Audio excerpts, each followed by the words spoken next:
같은 날 시작.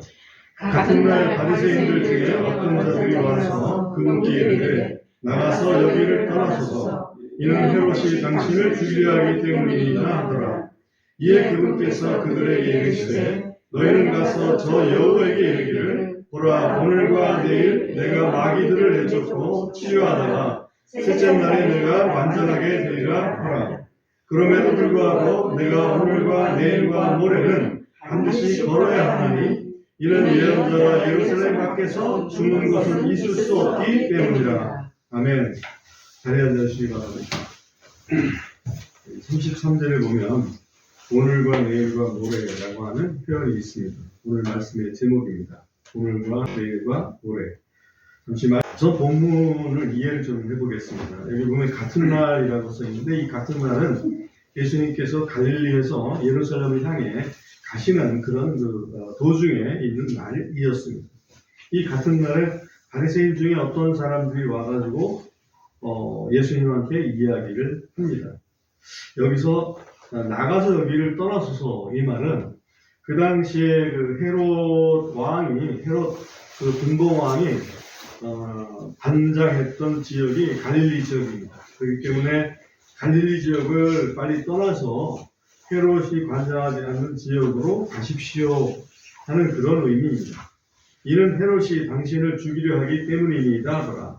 이 바리새인들이 어떤 의도로 예수님께 그런 얘기를 했는지는 정확히 알 수 없습니다. 예를 들어서 예수님을 도와드리려고 그렇게 했는지 아니면 예수님을 겁을 주려고 그랬는지 아니면 빨리 예루살렘으로 가서 사내들인에 의해서 심판을 받도록 하기 위해서 그랬는지 우리는 알 수 없습니다.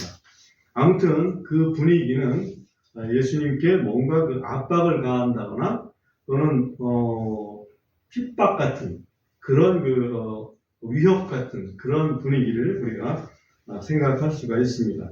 32절에 보면 이에 그분께서 그들에게 이르시되 너희는 가서 저 여호에게 이르기를 여호는 헤롯을 얘기하죠. 여호에게 이르기를 보라 오늘과 내일 내가 마귀들을 내쫓고 치료하다가 셋째 날에 내가 완전하게 되리라 하라. 예수님께서 지금 불완전하다는 얘기일까요? 내가 완전하게 되리라. 이 말은 예수님이 불완전하신 분이 아닙니다. 예수님은 하나님이시기 때문에 항상 완전하신데 여기서 완전하게 되리라는 말씀의 뜻은 예수님께서 지금 아버지께 받은 사명을 완성하리라 그런 의미입니다. 그래서 예수님께서 하시는 일을 보면 마귀들을 내어 쫓는 일, 그 다음에 치료하는 일, 그 다음에 또 예루살렘에 가서 하실 일이 하나 남아있죠. 그게 뭡니까? 십자가에 달리실 일. 그 세 가지 일을 지금 완성시킬 때 완전하게 되리라 이렇게 표현을 하신 거죠. 33절에 보면 그럼에도 불구하고 내가 오늘과 내일과 모레는 반드시 걸어야 하나니 이는 예언자가 예루살렘 밖에서 죽는 것은 있을 수 없기 때문이다. 그러니까 예수님께서는 이제 죽으시러 가시는 거예요. 그리고 갈릴리 쪽에서는 죽으실 리가 없다. 그래서 예루살렘을 향해서 지금 오늘과 내일과 모레는 반드시 걸어야 되겠다. 이런 그 말씀을 지금 하고 계십니다. 과연 예수님께 오늘과 내일과 모레는 어떠한 시간이었을까? 저는 그렇게 생각을 합니다. 지금 예수님께서 3년 반 사역을 거의 죄송합니다. 3년 반 사역을 거의 다 마치고 계신 거죠. 그러니까 오늘과 내일과 모레 이렇게 표현이 됐지만 그 시간은 아버지께서 예수님께 허락하신 시간이었다 이렇게 볼 수 있습니다. 그래서 아버지께서 예수님께 무엇을 위해서 허락한 시간이냐면 인류 구원의 사명을 다 완수하도록 하는 주어진 시간이죠. 우리가 어떤 일을 하다 보면 태스크포스라고 하는 팀을 구성을 하게 됩니다. 태스크포스라는 팀은 항상 제약 조건이 있습니다. 그게 뭐냐면 돈이 제약이 되어 있고 그 다음에 시간이 제약이 되어 있습니다. 그게 이제 태스크포스죠. 이것처럼 예수님께서 지금 인류 구원의 사명을 완수할 시간이 딱 정해 있다는 거죠. 왜 예수님께서 그 시간이 정해 있을까? 라고 생각하면 하나님은 항상 예언하시고 그 예언대로 이루시는 분이거든요. 그러니까 다니엘서에 예언한 대로 예수님께서 언제 완성을 하고 예수님께서 십자가를 지셔야 되는지 그거 시간이 정해져 있는 거지. 그래서 AD 30년 그때 6월절에 예수님께서 십자가를 져셔야만 되는 그런 사정이었다 이렇게 보면 됩니다. 그런 제한된 시간 속에서 거기에 헤롯의 위협이 있었고 또 바리새인들의 산헤드린의 위협이 있었습니다. 그런 모든 위협 상관하지 않냐고 예수님께서는 자기의 시간표대로 오늘과 내일과 모레를 살으셨다 이렇게 보시면 거의 틀림없습니다. 그 살으신 그 방법이 세 가지가 여기 나오는데 하나는 마귀를 내어 쫓는 사역입니다. 마귀를 내어 쫓는 사역. 다시 말하면 마귀와의 싸움이죠. 그래서 마귀를 제압하지 않고는 마귀를 내어 쫓을 수가 없죠. 그래서 예수님께서는 마귀를 이미 제압하신 분이다. 당연하죠. 하나님의 하나님이신데 마귀하고 싸우면 마귀가 대항할 수 있겠습니까? 또 하나는 치료하다가라고 되어 있습니다. 치료는 바로 우리 사람들을 그 마귀의 그 괴롭힘 때문에 결과적으로는 병들고 또 죽고 그러지 않습니까? 그래서 그것들을 치료하시는 일을 두 번째 사역으로 감당하신 것을 알 수 있습니다. 그리고 셋째 날에는 완전하게 되리라는 말씀 속에 들어있듯이 예수님이 예루살렘에서 죽으심을 통해서 그야말로 대속의 사명을 완성하는 인류 구원의 그 일을 하시는 이라고 지금 예수님께서는 오늘과 내일과 모레를 사용하셨다 이렇게 볼 수가 있습니다. 그렇다면 예수님의 사명을 명령을 받은 제자들, 우리의 믿음의 선배들, 사도들은 어땠을까 하는 부분을 좀 또 생각을 할 수밖에 없습니다. 사도 바울과 베드로와 요한을 좀 생각하고 싶은데요. 사도 바울의 경우 디모데후서를 한번 보겠습니다. 디모데후서 4장을 펴주시기 바랍니다. 디모데후서 4장 6절에서 보면 이런 말씀이 있습니다. 이는 이제 내가 헌물로 드려질 준비가 되었고 나의 떠날 때가 가까이 왔기 때문이라. 내가 선한 싸움을 싸워왔고 나의 달려갈 길을 마쳤으며 믿음을 지켜왔으므로 이후로는 나를 위하여 의의 왕관이 예비되어 있나니 그것을 주 곧 의로우신 심판자께서 그날에 내게 주실 것이요 내게만 아니라 그분의 나타나심을 사랑하는 모든 자들에게도 주시리라. 여기 보면 사도 바울은 자신이 이제는 죽을 때가 다 되었다 하는 것을 알고 있었습니다. 물론 사도 바울은 순교를 당했습니다만은 그 순교당한 시점이 가까이 왔다는 걸 알고 있었죠. 그러면서 여기 보면 세 가지를 이야기하고 있는데 7절에 보면 내가 선한 싸움을 싸워왔고 또 나의 달려갈 길을 마쳤으며 믿음을 지켜왔다 라고 이렇게 이야기를 하고 있습니다. 선한 싸움이라는 것은 예수님께서 마귀를 쫓아낸 것처럼 이 사도 바울도 마귀와의 싸움, 영적인 싸움에서 항상 예수님의 편에, 하나님의 편에 서서 싸우는 것을 선한 싸움이라고 이야기를 합니다. 나의 달려갈 길은 무엇이겠습니까? 나의 달려갈 길은 예수님께서 사도 바울에게 주신 사명, 이방인의 사도로 세우신 받은 그 사명, 그 복음 전도의 사명을 감당하기 위해서 그는 아시아를 넘어서 또 어디입니까?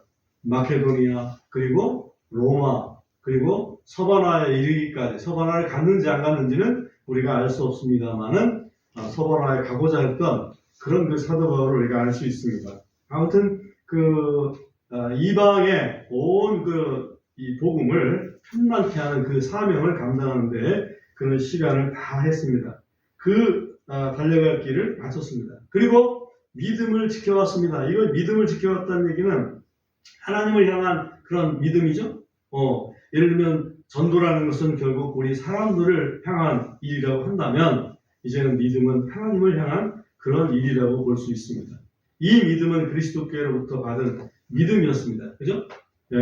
예수님이 바로 하나님의 아들 그리스도다. 유일한 그리스도다. 그리고 오직 그리스도의 대속의 은혜로만 우리가 구원을 받을 수 있다 하는 그런 믿음. 그 다음에 주님께서는 우리를 그냥 내버려 두는 것이 아니라 주님이 재림하셔서 우리를 영광의 몸으로 만들어 주실 것이다 하는 그런 그 믿음을 가지고 사도 바울은 살았다 이렇게 볼 수가 있습니다. 특별히 사도 바울은 그 시간이 얼마 남지 않았을 때라도 이런 생각을 가지고 있었다고 저는 봅니다. 어떤 생각이냐면 오늘 암송 성구에서 제가 말씀드렸듯이 빌립보서 3장 13절 14절에 보면 이런 말씀이 있습니다. 내가 지나가는 것은, 그죠? 지나가는 것은 내가 잊어버려. 앞에 있는 부르심의 그 상을 향해서 밀며 나아간다 라고 이렇게 표현을 하고 있습니다. 밀며 나아간다 이 표현이 아주 우리 근본적에서 아주 멋지게 번역을 해놓은 것 같습니다. 영어로 보면 프레스거든요. 프레스. 그러니까 이 프레스라는 것은 마치 그 지하철에서 사람들이 막 옛날에 안 와가지고 타기 어려울 때 막 그 밀어주는 알바생들이 있었잖아요. 그런 것처럼 앞을 향해서 그냥 밀치면서 나아가는 그런 그 강인함을 여기서 말씀을 하고 있습니다. 사도 바울은 그렇게 시간을 썼습니다. 그 다음에 우리가 이제 베드로 경우를 한번 보겠습니다. 베드로 경우는 베드로후서 1장을 보겠습니다. 베드로후서 1장에 보면 13절 보면 참으로 내가 이 장막에 있는 동안에 너희로 기억나게 하여 너희를 일깨우는 것이 합당하다고 생각하노니 이는 우리 주 예수 그리스도께서 내게 보여주신 대로 내가 머지않아 나의 이 장막을 반드시 벗어야 한다는 것을 알기 때문이다. 베드로도 자기 자신이 이제는 육신의 장막을 떠나서 다시 말하면 죽음을 죽고 이제 자기의 이 세상에서의 삶은 마감을 해야 된다는 사실을 알았습니다. 물론 베드로도 우리가 그 전승으로 전해 내려오는 거지만 그 네로 황제 때에 그때 그 핍박으로 인해서 십자가를 질 때 거꾸로 매달려서 못 박혀 죽었다 하는 것을 우리가 알고 있습니다. 그만큼 베드로는 이 죽음을 순교를 당한 사람이지만 역시 이도 죽을 날이 얼마 남지 않았다 하는 것을 알았습니다.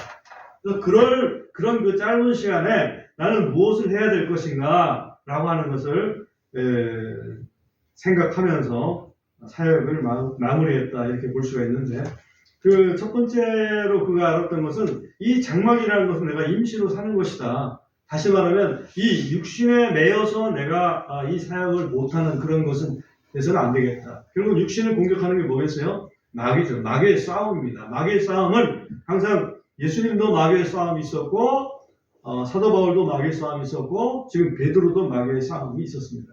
그 싸움에서 승리하는 믿음을 가지고 있었죠. 또 하나 두 번째 중요한 것은 항상 사람에 대해서 얘기를 합니다. 사람에 대해서 지금 현재 이 보면 너희를 일깨우는 것이 합당하다고 생각하는 일이라고 되어 있죠. 다시 말하면 사도 베드로는 그 믿음의 자기 제자들, 예수님의 그 제자들, 믿음의 그 성도들을 일깨워서 그들이 유혹에 빠지지 않고 다시 돌이킬 수 있는 그런 그 길로 계속 인도를 했습니다. 왜 이런 얘기를 했을까요? 이 얘기를 했던 이유는 예수님께서 베드로한테 하신 말씀 때문에 그렇습니다. 베드로가 예수님한테 그랬죠. 나는 결코 예수님을 부인하지 않겠습니다. 라고 그랬더니 예수님께서 하신 말씀이 사탄이 너를 밀가부로 데리고 천국을 했다. 그러시면서 네가 나중에 그래도 돌이킨 다음에 형제들을 굳세게 해주라. 라고 누가복음 22장에서 말씀을 하고 계십니다. 그래서 그 예수님께서 주신 그 이야기를 언제 깨달았을까요? 예수님을 부인하고 난 다음에 깨달았죠. 예수님을 부인하고 3번 모른다고 부인했을 때 얼마나 눈물을 흘렸는지 모릅니다. 그러고 나서 그는 그 이후에는 적어도 베드로가 예수님을 모른다고 부정했다거나 부인했다거나 약해졌다거나 그런 모습을 볼 수가 없어요. 그야말로 그의 믿음은 아주 견고했고 마지막 때 그가 죽을 날에 얼마 남지 않았다 했을 때 내가 해야 할 일은 주님께서 주신 사명, 사람들을 세우는 일이다. 굳세게 세우는 일이다. 이렇게 이제 생각을 하고 그 일을 열심히 했다. 이렇게 볼 수가 있습니다. 그리고 이제 이 사도 베드로는 믿음도 여전히 대단하게 가지고 있었습니다. 16절에 보면 여기 보면 이는 우리가 너에게 우리 주 예수 그리스도의 권능과 오심을 알려주었을 때에 우리는 간교하게 꾸며진 우화들을 따르지 아니하였고 오히려 우리는 그분의 위엄을 목격한 자들이기 때문이라. 다시 말하면 사도 베드로가 이렇게 가르친 그 진리들은 하나님의 그 살아계심을 직접, 하나님의 음성을 직접 들었잖아요. 직접 들었어요. 그리고 예수님의 그 영광스러운 모습, 거기에 모세와 엘리야와 함께 있던 그 모습을 직접 눈으로 보았습니다. 그렇기 때문에 그의 진리는 너무나 확실한 거였고, 거기에다가 더 베드로가 강조한 것은 베드로서 2장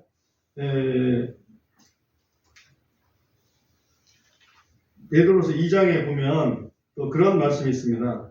2장 2절을 한번 보시면 많은 자들이 그들의 악독한 길들을 따를 것이요 그들로 인하여 진리의 길이 비방을 받게 되리라. 이 말씀은 무슨 얘기냐면 거짓 말들이 흥행하게 될 텐데 그 거짓 가운데서 사도 베드로가 강조했던 것은 뭐냐면 하나님의 기록된 말씀이 있다. 하나님의 기록된 말씀이 있기 때문에 나는 그런 걸 직접 목도로 했지만은 사실은 그거보다 더 중요한 것은 기록된 말씀이다. 그래서 그 위에 1장 19절 한번 보세요. 또한 우리에게는 더 확실한 예언의 말씀이 있으니 날이 새어 그 샛별이 너희 마음속에 떠오르기까지 어두운 곳에 빛나는 빛을 주의하듯이 너희가 이 말씀에 주의하는 것이 잘하는 것이니라. 그래서 자기들의 어떤 직접적인 경험보다도 더 확실한 예언, 그것은 바로 기록된 성경 말씀이다 하는 것을 베드로는 아주 강조해서 그 예수님의 제자들 남아있는 교회들에게 이렇게 말씀을 해주고 있습니다. 그 다음에 베드로서 3장 13절에 가보면 그럼에도 불구하고 우리는 그분의 약속에 따라 의가 거하는 새하늘과 새 땅을 기다리느니라. 그런즉 사랑하는 자들아 너희가 그러한 것들을 기다리나니 너희가 점도 없고 흠도 없이 화평 중에 그분께 발견되기를 힘쓰라. 어떠한 것으로 베드로는 우리 제자들에게 이렇게 일깨워줘야 될지 그런 것들을 늘 염두에 두고 정말 주님 앞에 설 때 점도 없고 흠도 없는 그런 삶으로 주님 앞에 서도록 그렇게 권고를 했던 사실을 우리가 알 수 있습니다. 그래서 베드로 역시 마귀와의 대적, 또 사람을 위한 사명, 그리고 하나님의 진리 가운데 그의 시간을 다 활용했다는 것을 알 수가 있습니다. 또 요한을 한번 보겠습니다. 요한복음 21장 보면 20절부터 있는 말씀을 드리겠습니다. 그러자 베드로가 돌아서서 예수님께서 사랑하신 그 제자가 따라오는 것을 보니 라고 되어 있죠. 그래서 요한은 근본적으로 본인이 예수님의 사랑하신 제자다 라는 그런 생각을 늘 품고 있었어요. 지금 요한복음이 기록될 때도 요한계시록 기록할 때랑 그 시간 차이가 얼마 안 나는 걸로 성경 학자들은 보고 있습니다. 그러니까 다른 마태복음, 마가복음, 누가복음은 AD 한 60년경에 기록됐다고 치면 지금 요한복음은 AD 90년 이후에 기록된 책입니다. 그러니까 요한이 거의 그 90고령이 됐을 때에 이 책을 기록한 거거든요. 그때도 역시 예수님께서 사랑하신 제자라는 생각을 그는 품고 있었다고 늘. 이게 이제 하나의 큰 중요한 점이 되겠고요. 계속해서 읽겠습니다. 그는 또한 만찬 자리에서 그분의 가슴에 기대어 이르되 주여 주를 배반하여 넘겨주는 자가 누구니까 하고 말한 자더라. 베드로가 그를 보고 예수님께 이르되 주여 이 사람은 무엇을 하리이까 아니라 예수님께서 그에게 이르시되 내가 오는 때까지 내가 그를 머물게 할지라도 그것이 내게 무슨 상관이 있느냐 너는 나를 따르라 하시니라. 예수님께서 베드로한테 얘기하죠. 요한을 내가 올 때까지 그냥 머물게 다시 말하면 살려둘지라도 너하고는 상관없는 일이다. 넌 네 할 일을 해 라고 이렇게 말씀하시는 거죠. 그러니까 이게 이제 소문이 잘못 나가지고 23절에 보면 그러자 그 제자는 죽지 아니하리라는 이 말이 형제들 사이에 널리 퍼졌더라. 그러나 예수님께서 그에게 이르신 지금 요한이 자기 자신한테 얘기하는 거예요. 그가 죽지 아니하리라 하신 것이 아니요 다만 내가 오는 때까지 그를 머물게 할지라도 그것이 네게 무슨 상관이냐 하신 것이더라. 요한도 자기 자신이 이제는 죽을 것을 사실은 알고 있었던 거죠. 왜냐하면 연로했기 때문에. 그래서 이 사도 요한도 역시 예수님께서 자기를 죽지 않게 하리라 하신 것이 아니고 오랫동안 남들보다는 좀 오래 이 세상에서 있을 것이다 하는 내용을 알고 계셨던 얘기죠. 그래서 늘 그는 주님의 재림을 소망하면서 살았던 것을 알 수 있습니다. 여기 계시록 22장 한번 보시겠습니다. 계시록 22장 20절을 보면 이것들을 증언하신 분께서 이르시기를 반드시 내가 속히 가노라 하시니라. 아멘. 주 예수님이여 정녕 그와 같이 오시옵소서. 사도 요한은 예수님께서 속히 오겠다라고 하시는 그런 말씀을 직접 들었지 않습니까? 직접 듣고 예수님 속히 보십시오 라고 하면서 이렇게 살았던 그런 사람입니다. 다시 말하면 예수님의 재림을 늘 소망하면서 살았습니다. 그럼에도 불구하고 요한은 역시 그가 죽지 않는다는 게 아니라 좀 남들보다 좀 오랫동안 머물러 있을 수 있다는 그런 그 내용으로 알아들었기 때문에 그런 사람들에게 어떻게 하면 복음을 전달할 것인가. 그래서 그 요한복음에서 있던 것처럼 또 계시록 속에서도 말씀하고 있는 것은 이 복음을 기록하고 전해서 사람들이 구원받을 수 있도록 그렇게 애를 썼다 이렇게 보면 됩니다. 그것이 이제 요한복음 21장 23절에 우리가 지나쳤지만 제가 다시 한번 읽어보겠습니다. 요한복음 21장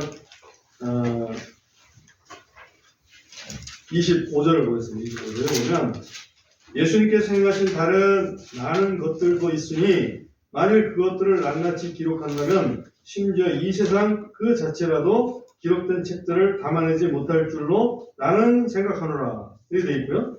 그 다음에 그 한 장 그 앞에서 20장 31절에 보면 그러나 이것들이 기록된 것은 예수님께서 그 그리스도 곧 하나님의 아들이심을 너희가 믿게 하려 하며 또 믿고 그분의 이름을 통하여 생명을 얻게 하려 함이니라. 그래서 사도 요한도 역시 어떻게든지 복음을 잘 전해서 사람들이 예수님 믿고 영생 얻는 그런 일에 자기의 어떤 그 시간을 보냈던 것을 알 수가 있습니다. 그래서 오늘 지금 현재까지는 예수님의 오늘 내일 모레를 봤고요. 또 사도들의 오늘 내일 모레를 봤는데 공통적인 것은 마귀를 대항해서는 싸웠고 그 다음에 사람들을 구원하기 위해서 애를 썼고 그 다음에 하나님의 뜻을 명령을 이루기 위해서 애를 썼다 하는 것을 볼 수가 있습니다. 과연 우리는 그럼 오늘 내일 모레가 우리에게 주어진 시간 그거를 어떻게 살아야 되겠는가 하는 것을 간단하게 요약을 좀 해보겠습니다. 우리에게도 역시 상대는 마귀가 있고 사람이 있고 하나님이 있습니다. 항상 우리에게는 세 상대가 있는 거예요. 마귀가 있고 사람이 있고 하나님이 있고 우리 눈에 보이는 것은 사람밖에 없어요. 그러나 눈에 보이지 않는 사람을 둘러싼 두 영적인 세계가 있다는 거지. 하나는 마귀고 하나는 하나님이라는 거예요. 그럼 그때 우리가 이제 우리의 시간이 어떻게 소모될 것인가 하는 것. 순서는 뭐 이렇게 개의치 마시고 말씀을 들어보시기 바랍니다. 전도서 12장 13절에 보면 이런 말씀이 있습니다. 전도서 12장 13절은 전도서의 맨 마지막입니다. 그래서 솔로몬이 이런 얘기 저런 얘기 정말 그 솔로몬이 늙어가지고 돌이켜서 이제 보니까 이런 결론이 나오더라. 그래서 전도서 12장 13절에 보면 혹시 여러분 다 찾으셨으면 함께 읽어볼까요? 우리가 시작. 우리가 전체 일의 결론을 내리니 하나님을 경외하고 그분의 명령들을 지키자. 이것이 사람의 온전한 의무이기 때문이다. 여기 보면 결론이라고 얘기를 합니다. 하여튼 솔로몬은 결론을 딱 내렸습니다. 결론을 내리기를 뭐라고 결론을 내리냐면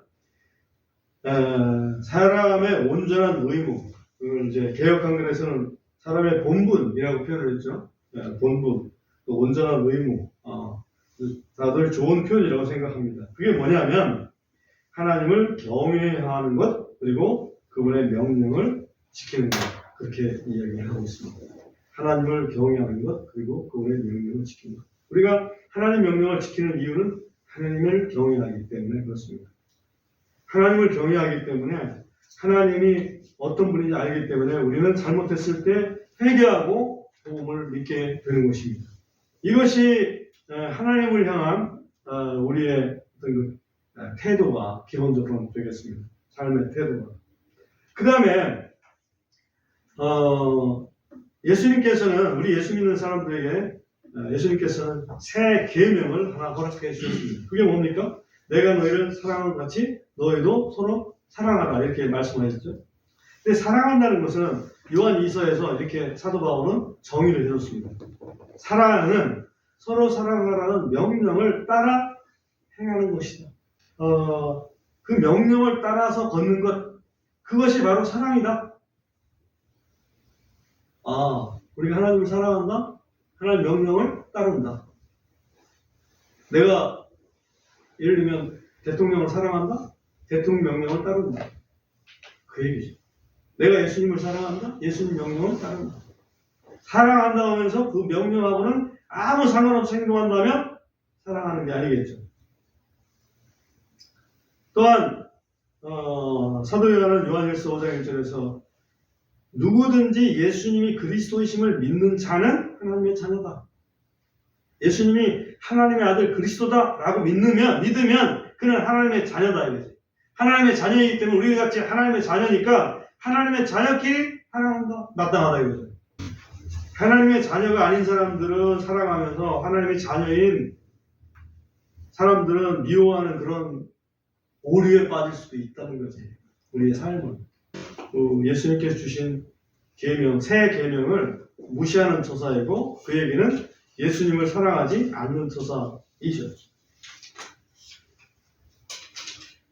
또 사도 바울은 로마서에서 사랑을 정의했는데 사랑은 이웃에게 악을 행치 아니하는 것이다.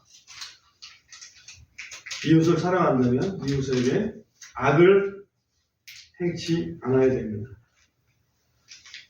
사랑은 율법의 완성이라고 했죠. 결국은 율법이라는 것은 악을 행하지 말고 선을 행하라. 그런 의미라고 볼 수 있겠습니다. 베드로전서에서 베드로 사도는 이렇게 얘기합니다.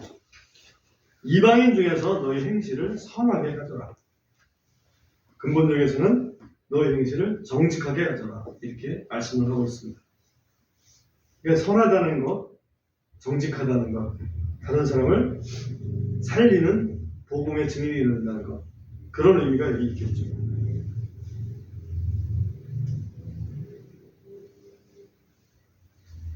그 다음에 마귀에 대해서도 성경은 분명히 여러 가지로 말합니다. 마귀를 대적하라. 마귀를 대적하라. 그래야만 그가 너에게서 도망하리라. 라고 말씀을 하고 있습니다. 이 마귀에 대해서 한 가지 생각나는 것이 있어서 말씀을 좀 드립니다. 우리가 기도를 합니다. 오후 3시에 치유를 위해서 기도를 합니다. 근데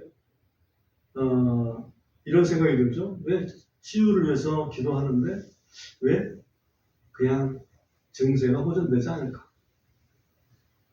그런 생각을 합니다. 분명히 하나님 살아계시고 또 우리 주님께서 약속을 주셨어요. 기도하면 들어주시겠다. 내 이름으로 기도하면 들어주시겠다.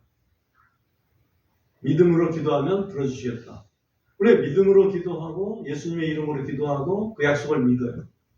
또 그걸 능히 우리 주님께서 하실 것을 압니다.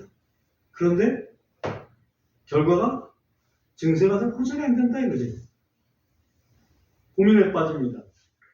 근데 거기에 우리에게 대적하는 대적자 마귀가 있다는 것을 우리가 이해를 해야 돼요. 이 마귀는 항상 증세를 따지는 거죠. 야, 너 증세가 지금 호전되지 않았잖아. 그러니까 네 기도는 헛돼. 넌 믿음이 없는 놈이야. 하나님이 너하고는 별 상관 안 해. 그렇게 얘기를 속삭여 주는 거죠. 그러면 그 말이 그럴싸하잖아요. 나는 아무래도 안 되나 보다. 근데 마귀를 뭐라고 했어요? 대적하라. 증세는 그렇다 하더라도 주님 말씀은 이미 너희가 구한 것은 받은 줄로 믿으라 하는 그런 말씀 속에서 우리가 이미 구했고 예수님께서 우리의 모든 그 짊어지셨기 때문에 우리가 구한 것은 받았다. 난 이미 주님께서 나를 맡겨주셨다. 그것을 계속해서 시인하고 또 인정하고 그렇게 하는 그 믿음이 필요하다. 마귀에 대해서 제가 잠깐 생각이 나서 말씀을 드립니다. 마귀는 우리의 믿음을 떨어뜨리는 데 아주 고수입니다. 그래서 그 마귀를 대적하라. 그래야는 너희를 떠나리라. 항상 마귀의 유혹은 하나님의 뜻과 정반대입니다. 그래서 그 마귀를 대적하려면 뭐밖에 없냐? 기록된 말씀밖에 없어요. 예수님께서 그 본을 보여주시지 않습니까? 야, 너 배고프니까 빵을 만들어서도 먹어라. 사람이 빵으로 사는 것이 아니고 하나님 말씀으로 사는 거야. 물러가라. 너 정말 하나님이 너를 돌보시는지 한번 시험해봐라. 그러니까 예수님은 하나님을 시험하지 말라고 기록되어 있다. 물러가라. 그러니까 마귀가 또 얘기하죠. 온 세상 영화가 있지 않니? 나한테 돌고만 하면, 절만 하면 내가 이 온 세상 영화 너한테 그냥 줄게. 나는 욕심 없어. 그랬더니 하나님께만 굴복하라고 했다 이놈아. 마귀야 물러가라. 그래서 결국 마귀를 물리쳤습니다. 그렇습니다. 우리 그리스도인들도 마귀를 물리치며 살아가는 오늘과 내일과 모레가 되어야 합니다. 오늘 우리는 예수님의 오늘과 내일 모레, 그리고 사도들의 오늘과 내일과 모레, 그리고 우리들의 오늘과 내일 모레를 살펴보았습니다. 어떻게 살아야 되는지는 충분히 알겠죠? 마귀는 대적하며 살아야 되고, 사람은 사랑하며 살아야 되고, 하나님은 어떻게 경외하며 살아야 됩니다. 기도하겠습니다.